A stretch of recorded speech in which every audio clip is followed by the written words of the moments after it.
The courtroom doors creaked open, their heavy wood echoing in the cavernous chamber.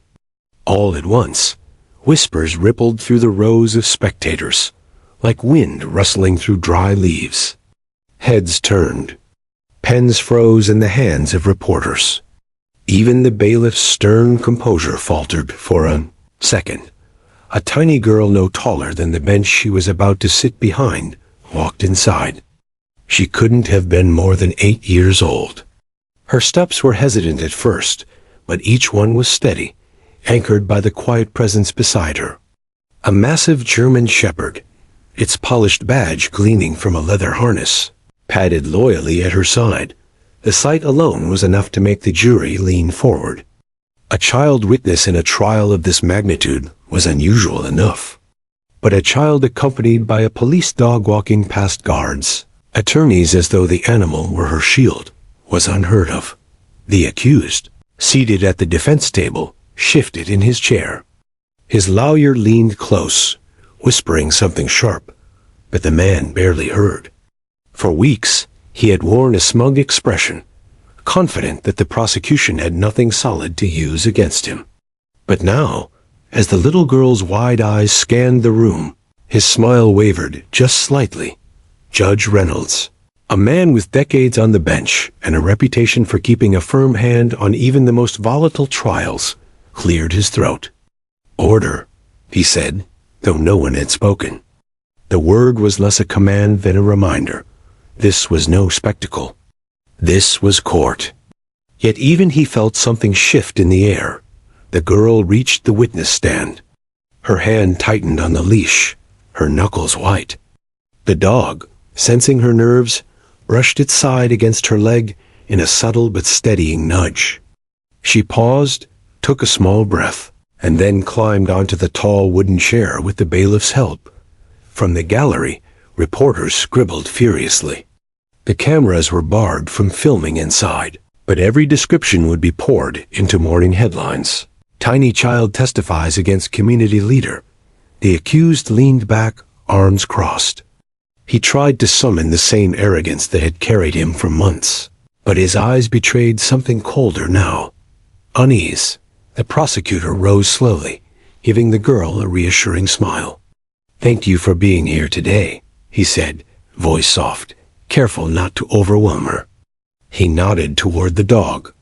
"And thank you to Max for coming too." The dog's ears perked slightly at his name, and a faint ripple of laughter moved through the courtroom, easing the tension for a fleeting second. But just as quickly, silence returned.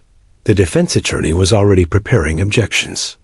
He would claim this was a stunt, that the child was too young, too frightened, too unreliable. He had planned his strategy on the assumption that she would crumble under the weight of the moment. But as she sat there, her small hand tangled in the thick fur of the animal beside her, she did not look like a child about to crumble. She looked like a child fighting to stand up. The judge leaned forward. His tone softened, something rare for him. "Young lady, do you understand why you're here today?" The girl nodded faintly. Her voice caught in her throat, but she whispered, "Yes, Your Honor." The sound was fragile, like glass on the verge of shattering, yet it carried across the room. People leaned forward to catch every syllable. Her presence alone spoke volumes. She had survived something that no child should ever endure. And now, in this silent chamber, with strangers staring at her, and the accused watching from just feet away, she was about to face it all again. The accused shifted once more. He picked at the cuff of his sleeve, the tiniest tremor in his hand. He wanted to glare at the girl, to intimidate her with a single glance, but he knew better than to let the jury see his anger. Instead, he tried to look bored, as though this was beneath him. But the mask he wore was already cracking. The prosecutor asked her name. She hesitated. The jury exchanged quick glances, the tension in the air thickening like storm clouds before lightning. Would she speak? Could she? The girl's lips parted, but no words came. Instead, she reached down, pressing her forehead against Max's head.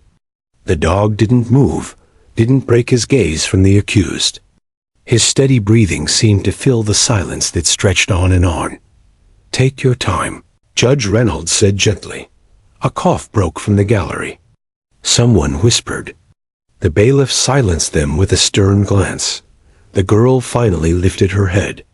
Her eyes, bright with tears she refused to let fall, flicked toward the man at the defense table. He was smirking again now, trying to mask his nervousness with mockery. It was the expression of someone who believed no one could touch him. And in that moment, something inside her shifted. She sat up straighter. She pressed her small fingers into Max's thick fur, drawing strength. Her lips moved. The prosecutor leaned forward, straining to hear. But before she spoke, the gavel banged. The defense attorney had leapt up, his voice sharp. "Your Honor, I must object to this entire charade. This child." The judge's eyes narrowed. "Sit down, counselor." "She hasn't even spoken yet." A murmur rolled across the courtroom like a wave, quickly silenced. The girl's voice was a whisper again. Barely audible, but clear enough to freeze every breath in the room. And as the words left her mouth, the accused smirk faltered into something far uglier: fear. Before the courtroom and its heavy silence, there had been another silence, one far darker, far heavier. The little girl had once been a lively, curious child. Her laughter filled the halls of her modest home. She loved to paint with bright colors, to dance clumsily in socks across the living room floor. But all of that changed one night when trust was broken in the most devastating way. The man who now sat at the defense table hadn't been a stranger. That was what made everything worse. He was someone she had been told to respect, someone who carried an air of authority, someone her family never imagined would harm her. But predators often hide in plain sight. That night, her world cracked. The details were too brutal for anyone, let alone a child, to carry. What mattered most was what followed: silence. From that day on, her laughter vanished. She stopped speaking altogether. Not a word at home. Not a word at school. Teachers noticed her vacant stare, her jump at sudden noises, the way she withdrew when an adult came too close. Doctors called it selective mutism brought on by trauma. Her mother called it heartbreak. Police tried to question her. Detectives sat in small, friendly rooms painted with cheerful colors, offering toys and dolls, trying to coax her into sharing what she had seen, what had been done. But the girl sat frozen, her lips sealed tight. Her wide, frightened eyes said more than words ever could, but words were what the law needed. Without them, the case was fragile, and that was what the accused's lawyers were counting on. For weeks, investigators debated whether it was worth pressing forward. Prosecutors wanted justice, but they couldn't put a mute child on the stand against a powerful man with deep connections. It seemed impossible, until someone suggested a program that had been quietly gaining ground in parts of the country, a program involving comfort animals, specially trained to sit beside vulnerable witnesses. That was how Max entered her life. Max was no ordinary German Shepherd. He had once been trained for police work, search and rescue, patrol, even narcotics detection. But what made him extraordinary was his temperament. Calm, patient, gentle in a way few animals ever are. His new role wasn't to chase criminals, but to stand by children like her, giving them a sense of safety no human could provide. The first time she met Max, she didn't speak. She sat in the corner of the therapy room, hugging her knees, eyes downcast. Max didn't approach right away. He simply lay on the floor, close enough for her to notice him, far enough not to intrude. Minutes passed, then an hour, and finally she shifted, inching toward him. Her tiny fingers reached out and brushed his fur. It was the first time she had moved toward anyone in weeks. Session after session, Max became her anchor. When detectives visited again, they brought Max with them, At first, she only whispered to him soft secrets, pressed into his ears that no one else could hear. She would bury her face in his fur, murmuring words she couldn't bring herself to say aloud to adults. Slowly, gently, the investigators began to listen. She didn't address them directly, but she let Max carry her words like a bridge out through him. Her story unfolded piece by piece. The truth came out halting, broken, but undeniable. And yet, when the trial loomed closer, everyone knew the real test was still to come. Telling Max was one thing. Speaking in front of the man who had taken everything from her was something else entirely. Her mother tried to prepare her. Late at night, the girl would sit in bed, Max curled at her feet, while her mother whispered reassurance. "You're not alone. Max will be there. I'll be there. The judge will keep you safe. He can't hurt you anymore." But fear doesn't vanish with words. Fear lives in the shadows of memory. And for a child, those shadows stretch long. The night before she was due to testify, she didn't sleep. She sat awake, stroking Max's fur, watching his steady breathing. Her heart pounded with questions too heavy for someone so small. What if he looks at me? What if I can't speak? What if no one believes me? Max didn't answer, of course. He didn't have to. His quiet presence said everything. "You're not alone." "I'm here." When morning came, the prosecutor visited their home. He knelt in front of her, his voice soft. "You don't have to be perfect. You don't have to say everything. You just have to be brave enough to tell the truth. That's all." The girl nodded faintly, her hand never leaving Max's collar. And so the day came.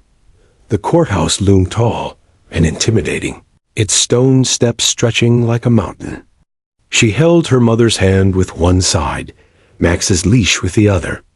Each step felt heavier than the last. Spectators lined the hallways inside, whispering, pointing. She lowered her head, letting Max guide her through. When the bailiff opened those doors and she stepped into the courtroom, she felt the weight of 100 eyes on her.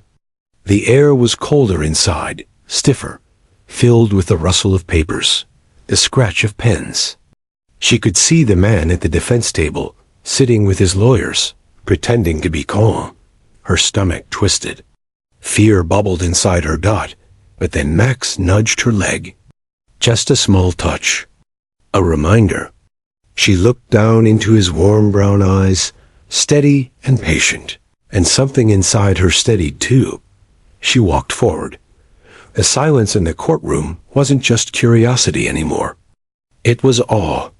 A tiny girl with a giant dog walking into the lion's den without turning back. The jury leaned closer, watching every step. Reporters scribbled as though history itself was unfolding. The judge cleared his throat, his expression softer than usual. Even the prosecutor, seasoned and hardened by years of fighting cases, felt his chest tighten. This wasn't just testimony. This was courage in its purest form. And as she climbed into the witness stand, her small hands gripping the rail, she pressed her cheek to Max's head. For the first time in months, she didn't feel entirely powerless. She had her shield. She had her voice quiet, trembling, but ready. What no one knew then was that her silence was about to break, and with it, the case that had seemed impossible would tilt in a direction no one in that courtroom could ignore. The man at the defense table sat with the posture of someone who had grown far too used to control. His tailored suit was crisp, his silver watch gleamed beneath the fluorescent lights, and his lips carried a faint, practiced smirk. To anyone who didn't know the details, he might have looked like a respected leader waiting to be cleared of some misunderstanding. But those who knew him truly knew him, saw the cracks behind the polished dot. This was Daniel Harrington. In his community, the name still carried weight. He had once been a benefactor at charity dinners, a face on brochures for civic projects, the man neighbors waved to at parades. Parents trusted him. Children looked up to him. On the surface, He was the model of decency, and that was why the case felt so impossible to many. People didn't want to believe someone like him could do the things he was accused of. His lawyers clung to that image like a lifeline. Respected man, trusted figure, wrongly accused. But the man sitting there was not the man the public once admired. Not anymore. Daniel leaned back in his chair, his fingers steepled, his eyes trained on the tiny girl at the witness stand. His expression was calm, almost amused. He had spent months convincing himself that this trial was nothing but theater, that no jury in their right mind would take the word of a traumatized child over his spotless reputation. "She won't speak," he whispered to his attorney, his voice low, laced with certainty. "She hasn't spoken for months. This is nothing but a scare tactic." His attorney nodded tightly, though his eyes betrayed unease. "Even if she does, we'll discredit her. She's young. She's confused. Trauma makes memory unreliable. We'll play that angle." Daniel smiled faintly, reassured by the script. He had paid for the best defense money could buy. They had prepared every possible counter-argument, every objection, every tactic to erode whatever fragile testimony the girl might attempt. And yet, there was something about the way she sat with the dog pressed against her side that unsettled him. He brushed it off quickly, adjusting his cufflink. "It doesn't matter. She's too small, too weak. She can't hurt me." The courtroom, however, did not share his calm. The jury was tense, their eyes flicking between Daniel and the child, as if silently weighing the balance of power. Some shifted uncomfortably in their seats, their hands fidgeting in their laps. They had seen accused men before, nervous, sweating, anxious for freedom. Daniel was none of those things. His arrogance filled the space like smoke, suffocating, undeniable. The spectators whispered in low tones. Many of them knew Daniel from the community, some personally. To see him here, on trial for crimes unspeakable, was disorienting. Still, more than one pair of eyes seemed reluctant to meet the girl's gaze. It was easier to cling to the idea of Daniel's innocence than to confront the reality of what she represented. Judge Reynolds observed Daniel carefully. He had presided over enough trials to know when a defendant's calm was genuine and when it was performance. Daniel's was clearly the latter. His posture was too calculated, his smile too rehearsed. Men who had nothing to hide didn't wear masks so carefully at the prosecution's table. District Attorney Miller shuffled his notes, but didn't look at them. His focus was on the girl. He had been practicing with her for weeks, easing her into the terrifying role of witness. He knew what was at stake. Without her, their case was paper thin. With her, it could be ironclad. Still, he worried. He knew children could falter. He had seen witnesses freeze before. And facing the man who had shattered her world, it was an almost impossible task for anyone, let alone a child. Daniel seemed to sense Miller's nerves. He smirked again, leaning just slightly toward the prosecutor's table. "This is all falling apart," he muttered under his breath, just loud enough for Miller to hear. Miller didn't respond. He kept his eyes fixed on the girl, but his jaw tightened. The arrogance radiating from Daniel was infuriating, but also telling. Here was a man who had gotten away with too much for too long. The defense attorney rose, ready to make his presence known. He had argued countless cases, and he knew the power of the opening posture. Make the jury doubt the witness before a single word leaves their lips. His voice was smooth, his tone casual. "Your Honor," he said, "with all due respect, I must reiterate our concern about putting such a young child on the stand. The trauma she's endured may make her confused, suggestible. We cannot risk misleading this court with unreliable testimony." It was a rehearsed speech, polished to sound reasonable. A few heads in the gallery even nodded, as if persuaded. But Judge Reynolds wasn't buying it. He lifted his gavel.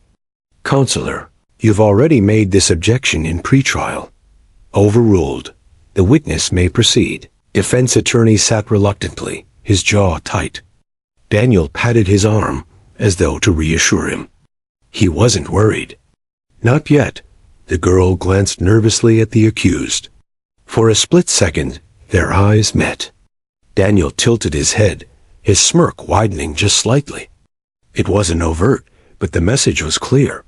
"You can't touch me." Her breath caught.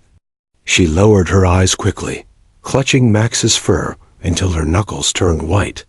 The dog shifted closer, sensing her fear, and let out a quiet, low huff. The jury noticed. Every movement in the room seemed magnified.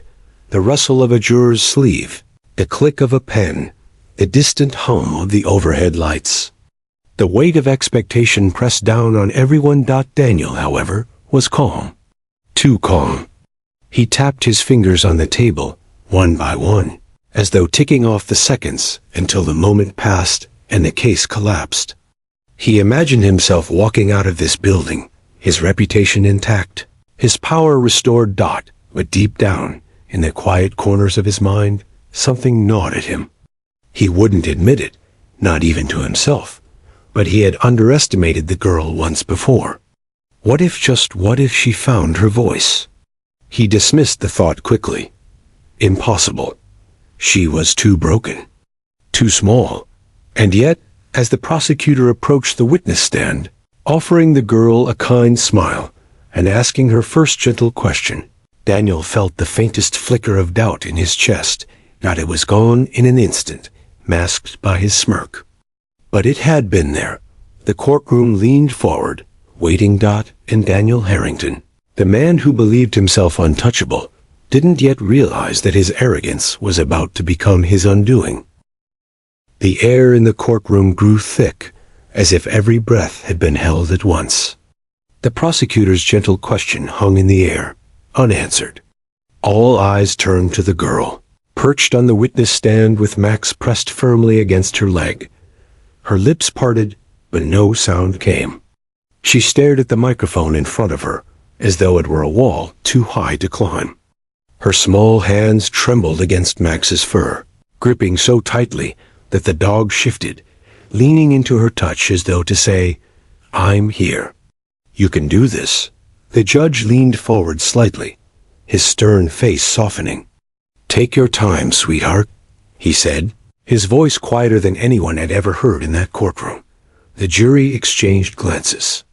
Some leaned forward eagerly, others sympathetically, waiting for something, anything. Reporters held their pens poised above notepads, ready to capture every word that might come. From across the room, Daniel Harrington sat with his arms folded. His smirk returned, faint but mocking. He leaned close to his attorney and whispered, "She won't speak. Watch." The girl saw it. She saw the flicker of his smile, the tilt of his head, and it froze her blood. She lowered her eyes. The image of his face burned into her mind. For months she had lived in fear of that face. Now it was only feet away. The silence dragged on. Seconds felt like hours. The defense attorney shifted in his seat, ready to rise again, ready to argue she was incapable. And yet, he hesitated. Something in the girl's posture stopped him. She was trembling, yes, but she wasn't collapsing. Her grip on Max wasn't one of retreat. It was one of gathering strength. The prosecutor didn't push. He stood patiently, giving her space. He had learned through weeks of practice that forcing her to speak only drove her deeper into silence. Patience was the key. Finally, the girl inhaled shakily. She bent down, pressing her forehead into Max's head. The courtroom watched in reverent silence as the dog remained perfectly still, his steady breathing calming her own. A whisper escaped her lips, too soft for anyone to hear. The prosecutor leaned closer. "Could you say that again, sweetheart?" She raised her head. Her eyes, bright with unshed tears, scanned the courtroom over the prosecutor, over the jury, and finally over the man at the defense table. His smirk was still there, but smaller now, tighter at the edges. Her throat tightened. Her chest heaved. The fear tried to silence her again, but Max shifted his weight, pressing against her side like a living anchor dot, and then, finally, sound. My name. She whispered, the words fragile but audible. The courtroom gasped softly, not because of the name, but because she had spoken at all. After months of silence, after endless doubt, she had broken through. The judge's face softened even further. That's very good, he said gently. You're very brave. The defense attorney shot to his feet. Objection, Your Honor. This witness. Sit down, Counselor, Judge Reynolds snapped. His gavel struck once. The objection is overruled. She may continue. The lawyer sat reluctantly, his face red. Daniel's smirk faltered again. The prosecutor smiled at the girl. Thank you. That was very brave. Can I ask you something else? She nodded faintly, eyes still fixed on Max. Do you see the person who hurt you here in this courtroom? The question landed like a thunderclap. The jury froze. The spectators stilled. The reporters' pens hovered mid-air. Daniel's smirk vanished completely. He shifted in his seat, his jaw tightening. The girl's hands trembled again. Her eyes flicked toward the defense table. She could feel the fear rising in her chest, squeezing her throat, threatening to steal her words again. For a long, unbearable moment, she said nothing. The defense attorney's confidence began to return. He leaned toward the jury, letting his expression show just how absurd this was. See? She can't do it. But then the girl looked down at Max. His brown eyes met hers. Calm, patient, steady. She drew in a deep breath, pressing her tiny fingers into his fur, and slowly lifted her head. Her eyes locked onto Daniel. She didn't blink. She didn't look away, Dot. And then, with a voice that was no longer a whisper, but a clear, ringing sound that carried across the silent courtroom, she spoke. 2 words. That was all. 2 words that shattered the silence, tore through the defense's strategy, and pierced straight into the heart of the jury. That man.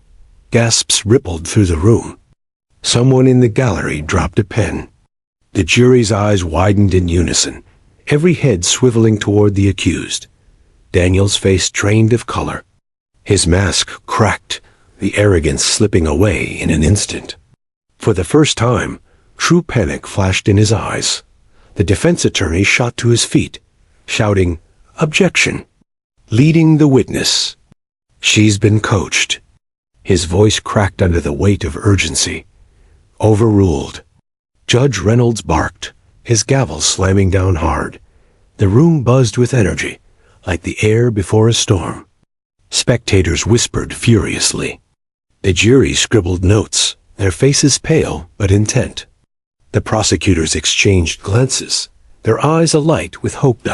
And at the center of it all, a tiny girl sat tall beside a loyal dog, her 2 words echoing in every corner of the chamber. Daniel Harrington gripped the edge of the defense table, his knuckles white, his lips curled in barely contained rage. The silence that had once been his ally had just turned into his enemy. And the trial was no longer his to control. For a single breathless moment, the courtroom was frozen in stunned silence. The girl's tiny voice still echoed in the minds of every person present. That man. Then the eruption came. Reporters leapt from their seats, pens scratching furiously, cameras clicking in rapid succession. The gallery broke into a low roar of gasps and whispers. One woman covered her mouth, tears spilling over. Another shook her head in disbelief, murmuring, "She finally said it." The jurors shifted uneasily, their eyes darting between the child and the man she had just accused. Some leaned forward, expressions tightening with sympathy. Others scribbled frantic notes, their pens moving faster than they had all trial. "Order!" Judge Reynolds bellowed, his gavel hammering against the block with such force that the sound echoed like gunfire. This courtroom will have order. But order was difficult to reclaim. Daniel Harrington, for the first time in months of proceedings, looked visibly shaken. His jaw clenched so tight the muscles in his face quivered. His smirk was gone, replaced by a thin, hard line. He gripped the table in front of him, his knuckles whitening, his eyes darting between the judge, the jury, and the girl who had dared point him out. His attorney was on his feet in seconds, his voice sharp and desperate. "Objection. Objection, Your Honor. This is outrageous. The witness has clearly been coached. She has been manipulated into making a statement she doesn't understand. Sit down, counselor." Judge Reynolds snapped, slamming his gavel again. "Your objection is noted and overruled. The witness has identified the defendant under oath." The attorney's face flushed, but he pressed on, refusing to yield. "Your Honor, the defense requests an immediate recess to—" "Denied." The judge's voice thundered across the chamber. "This trial will proceed." The girl flinched slightly at the loud voices, but kept her eyes locked on Daniel. Max stayed pressed against her leg, solid and unmovable, grounding her against the tidal wave of fear that threatened to rise again. The prosecutor, sensing the shift, stepped forward carefully, not wanting to overwhelm the fragile courage she had just displayed. "Sweetheart," he said softly, "you've been very brave. Can you tell the jury why you pointed at him?" Her lips quivered. For a moment, it seemed as though the words might die in her throat again. But then Max lifted his head, brushing his nose gently against her hand. The contact steadied her, and she drew a shaky breath. "He hurt me," she whispered. The words struck like a hammer.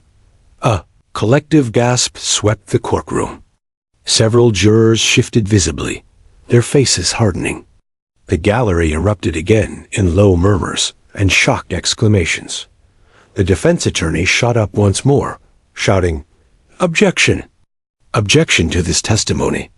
This is emotional manipulation of a minor overruled." The judge barked. His patience was worn thin. He glared at the defense counsel, his voice like steel. "One more outburst like that, counselor, and you will be held in contempt." The attorney sat slowly, his lips pressed into a thin line, his eyes flicking nervously toward Daniel. And Daniel's composure was cracking. His face flushed a deep red, his jaw twitching with barely contained rage. He leaned close to his attorney and hissed something that made the man pale. The prosecutor continued, speaking carefully, almost whispering. "Can you tell us what he did?" The question hung heavy. The entire courtroom leaned forward, as though pulled by invisible strings. The girl opened her mouth, then closed it again, her chest rising and falling in short bursts. The prosecutor quickly shifted gears. He could see she was at her limit. "That's enough for now," he said gently, offering her a reassuring nod. "You've done so well." "Thank you." The judge leaned forward. "Would you like a short break, young lady?" She nodded quickly, clutching Max's fur like a lifeline. The judge banged his gavel once. "This court will recess for 15 minutes. The courtroom exploded again as the jury was ushered out. Reporters rushed to the exits, scrambling to file breaking news updates. Spectators murmured heatedly among themselves. Some whispered prayers. Others shook their heads in disbelief. At the defense table, Daniel finally let his mask slip. His hand slammed against the table, so hard the sound startled those nearest him. "She's lying," he growled under his breath, his voice harsh and venomous. His attorney leaned close, whispering frantically, "You need to calm down. The jury is watching everything. I don't care what they see," Daniel snapped, his voice low but dripping with fury. This was supposed to be impossible. She wasn't supposed to talk. The attorney swallowed hard, realizing how dangerous the shift had become. Meanwhile, in a small adjoining room, the girl sat curled into a chair, Max pressed against her. Her shoulders shook as silent tears streamed down her cheeks. But despite her fear, despite her trembling, she whispered over and over into Max's ear. "I did it. I did it?" Max wagged his tail softly, nudging his nose against her cheek as if to say, "Yes, you did." When the recess ended and everyone returned, the atmosphere had completely changed. The jury filed back in, their expressions more severe than before. The gallery was tense, buzzing with anticipation. Reporters had already published the headline. Tiny girl breaks silence in court, points to defendant. Judge Reynolds struck his gavel. Court is back in session.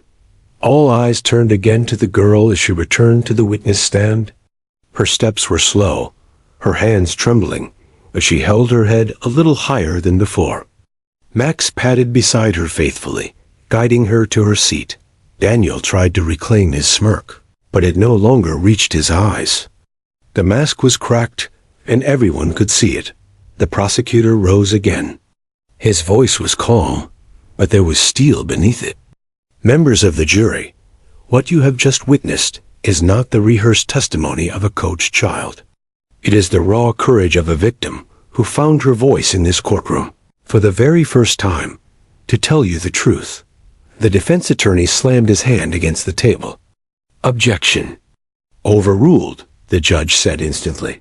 The prosecutor turned back to the girl. "Sweetheart, are you ready to tell us a little more?" She hesitated, her eyes flicking briefly toward Daniel. For the first time, he wasn't smiling. He was glaring, his face twisted with a fury, so cold it sent a shiver down her spine. But then Max pressed against her leg again, steady and unshakable. She lifted her chin, wiped her tears with the back of her hand, and nodded faintly. The prosecutor smiled. "All right. Let's take it one step at a time." The courtroom leaned in. The storm was just beginning. The courtroom had shifted into a new rhythm, one of tense anticipation. Every juror sat rigid, pens in hand, their eyes fixed on the tiny figure in the witness stand. The girl sat close to Max, her hand buried in the thick fur at his neck. He stood like a sentinel beside her, unshaken by the weight of the moment. The prosecutor adjusted his tie, choosing his next words carefully. He knew the fragility of this moment pushed too hard, and she might retreat back into silence. But if handled gently, she could open the door to the truth the jury so desperately needed to hear. "Sweetheart," he said softly, his voice gentle as a whisper. "You said he hurt you. You're very brave for saying that. Can you tell us what happened?" The question hovered in the charged air. The girl's fingers tightened against Max's fur. She took a shaky breath, her small chest rising and falling unevenly. For a long pause, it seemed as though she would shrink back into silence. The defense attorney leaned forward, almost smirking, as though ready to declare her unreliable again. But then the girl raised her head. Her eyes, wide and glistening with unshed tears, locked on the jurors. She swallowed hard, and with Max's steady warmth pressed against her, she began to speak. "He told me not to tell," she whispered. The words rippled through the courtroom like a tremor. Jurors froze, pens poised. The gallery stilled, every whisper silenced. Even Judge Reynolds leaned forward in his chair, his stern expression giving way to concern. "Who told you not to tell?" The prosecutor asked gently. Her small hand lifted, trembling, but steady enough to point toward the defense table. "That man." Daniel's face hardened, his jaw tightening visibly. His attorney quickly rose to his feet. "Objection, Your Honor." Leading the witness. "This is hearsay, inflammatory." "Overruled." The judge cut him off sharply, his gavel cracking against the wood. The witness is responding to the prosecutor's question. She may continue. The attorney sat reluctantly, his face flushed with frustration. Daniel leaned close to him, whispering harshly. The girl watched him, her eyes dark with memory, but for the first time, she didn't look away. The prosecutor kept his tone calm and even. "You're doing very well. Can you tell us what he said when he told you not to tell?" Her lips quivered. She clutched Max tighter, burying her face briefly in his fur before lifting her chin again. Her voice shook, but the words came. He said, "No one would believe me." The gallery gasped audibly. One juror's pen slipped from his hand, clattering loudly to the floor. The defense attorney shot up again, his voice urgent. "Objection. This is pure fabrication, Your Honor." "Sit down, Counselor." Judge Reynolds thundered.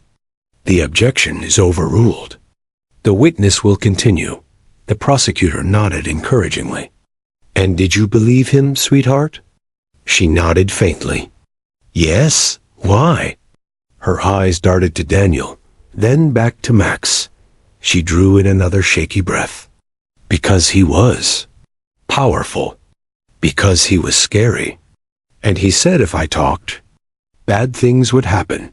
Daniel slammed his fist against the table, unable to contain himself any longer. "She's lying," he shouted, his voice echoing through the chamber. Gasps filled the room again. The judge immediately banged his gavel furiously. "Mr. Harrington, you will remain silent or I will have you removed from this courtroom." The outburst had done its damage.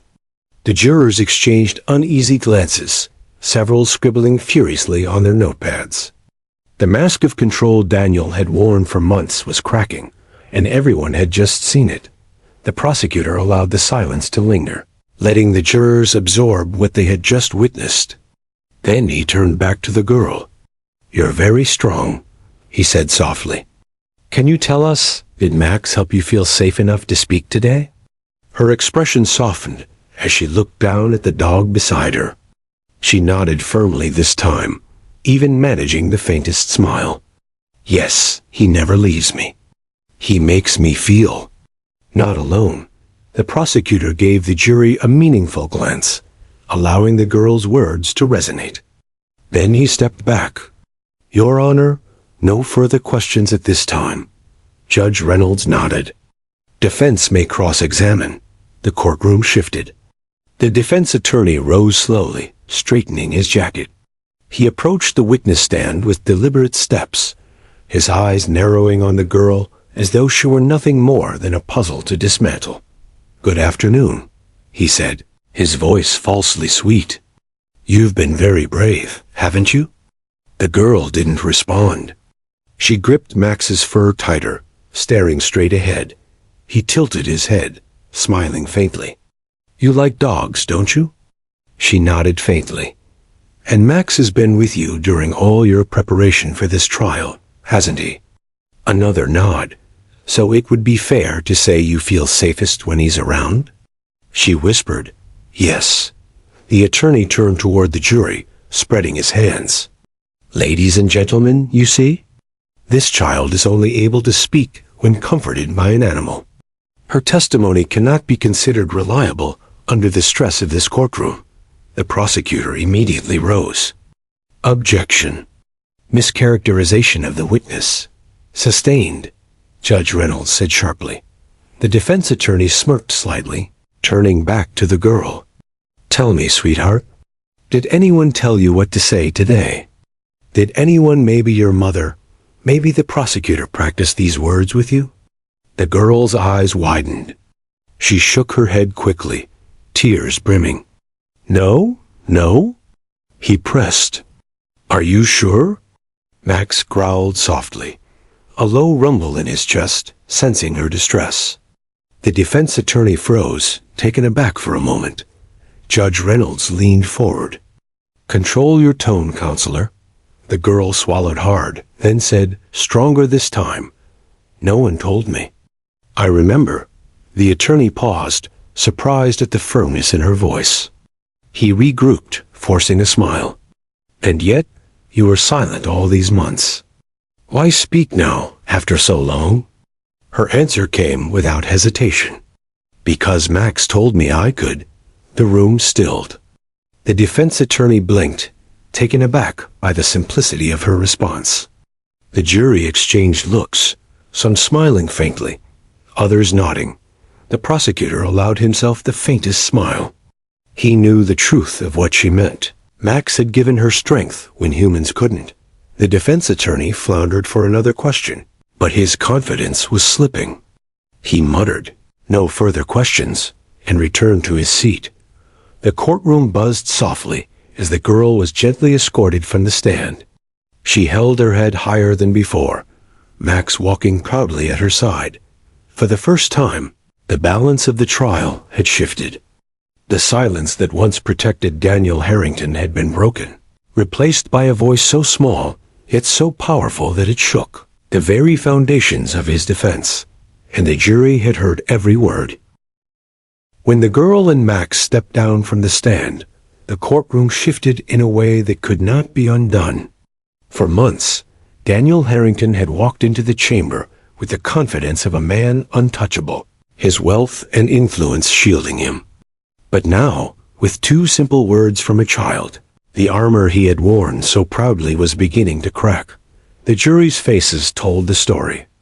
No longer neutral, their expressions carried weight: sympathy for the child, anger at the accused, and curiosity for what else might be revealed. The gallery whispered furiously, some leaning forward as if unwilling to miss a single second of what was coming. Judge Reynolds cleared his throat, commanding silence. "Prosecution, call your next witness." The prosecutor stood, smoothing his jacket, his eyes sharp with renewed purpose. The people called Detective Laura Mitchell. A tall, composed woman stepped forward, her badge gleaming under the courtroom lights. She took the stand with steady confidence, her presence a stark contrast to the fragile innocence of the little girl who had just left it. After the oath, the prosecutor approached. "Detective Mitchell, you led the investigation into the allegations against the defendant, correct?" "Yes," she replied firmly. "Can you describe how the case began?" The detective nodded. "It began when the victim's mother contacted our department. She said her daughter had changed. She was withdrawn, fearful, and refused to speak. Eventually, with the help of therapy and the support dog, the girl disclosed enough for us to open an investigation."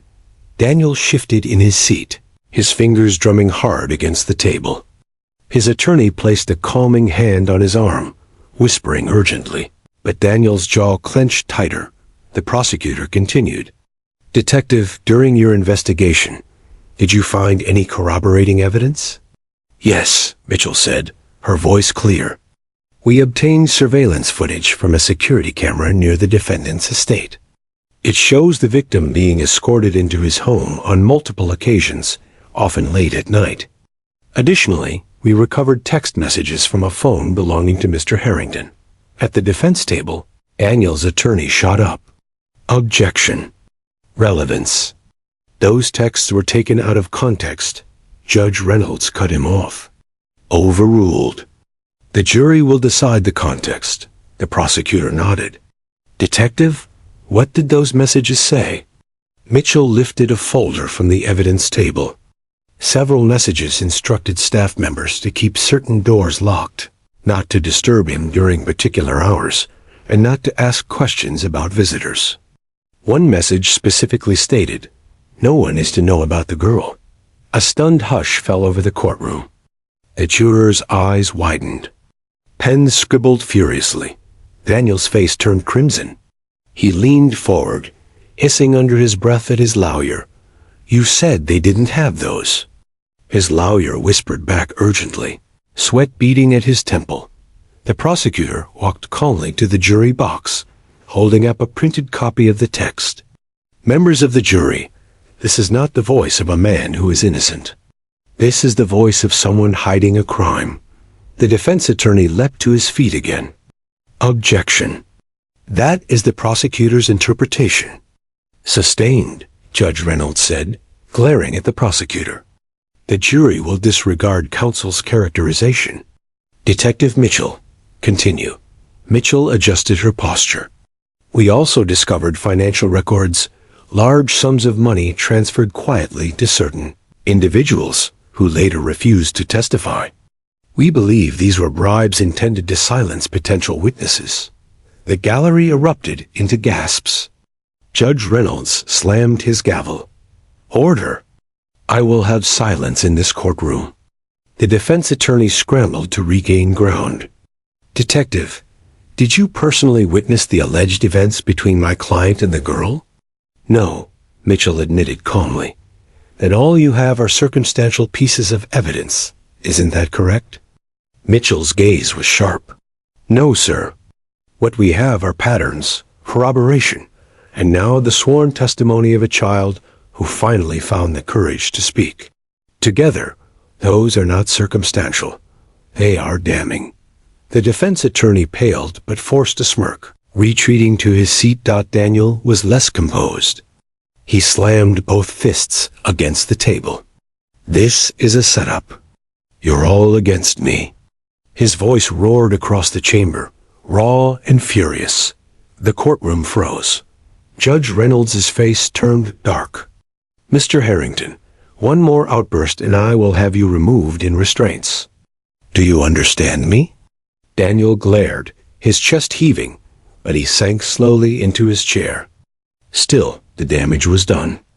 The jury had seen the cracks, his fury, his loss of control, the mask slipping entirely. The prosecutor seized the moment.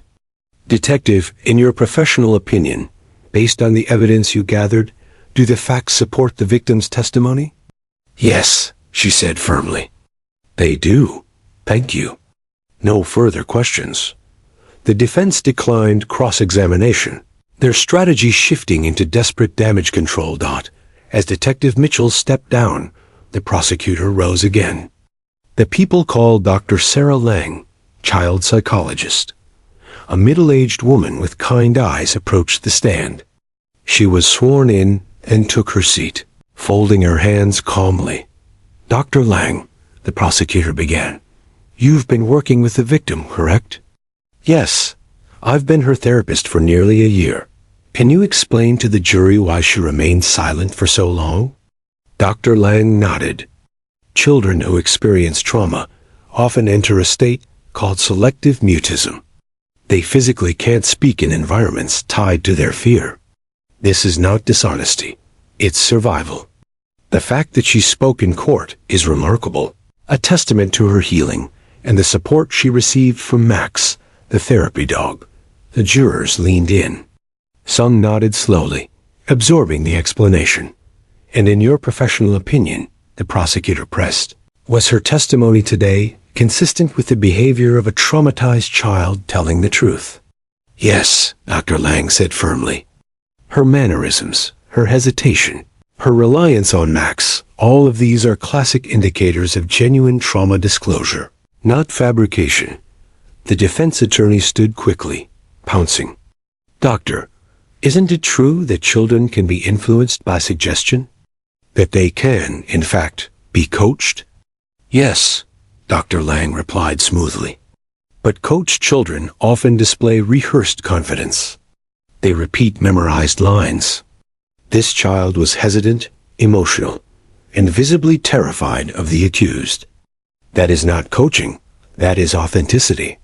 The defense attorney's mouth opened, then shut again. He muttered, no further questions, and slumped into his chair. The courtroom was electric now. The girl's testimony had been powerful, but now it was bolstered by evidence, by expert testimony, by the defendant's own uncontrollable rage. As court adjourned for the day, reporters rushed to file stories with headlines that practically wrote themselves. Prosecution tightens grip. Defendant loses temper in court. Daniel was escorted out, his face stormy, his fists clenched. He leaned toward his attorney with a snarl. If she says one more word, I swear. But the words were cut off as officers closed in around him, guiding him out under the watchful eyes of the press. Meanwhile, in a quiet room, the girl sat curled against Max, her fingers buried in his fur. For the first time in months, she allowed herself to believe maybe justice was possible. Maybe her voice was strong enough after all. And outside, the city buzzed with the echoes of her courage. a courage that had begun to unravel the carefully built facade of a man who thought he could never be touched. The morning of the verdict arrived like a storm. The courthouse buzzed with energy, reporters crowding the entrance, cameras flashing, and spectators whispering in anticipation. Everyone knew this day would be decisive. Inside, the tension was palpable. Daniel Harrington sat at the defense table, his posture stiff, his fingers tapping nervously against the polished wood. Gone was the smirk, replaced by a taut mask of anger and unease. Even his attorney avoided meeting his eyes, the usual confidence replaced with anxious calculation. The girl entered the courtroom with Max at her side. Her steps were measured, her chin held high. The courtroom fell into an almost reverent silence.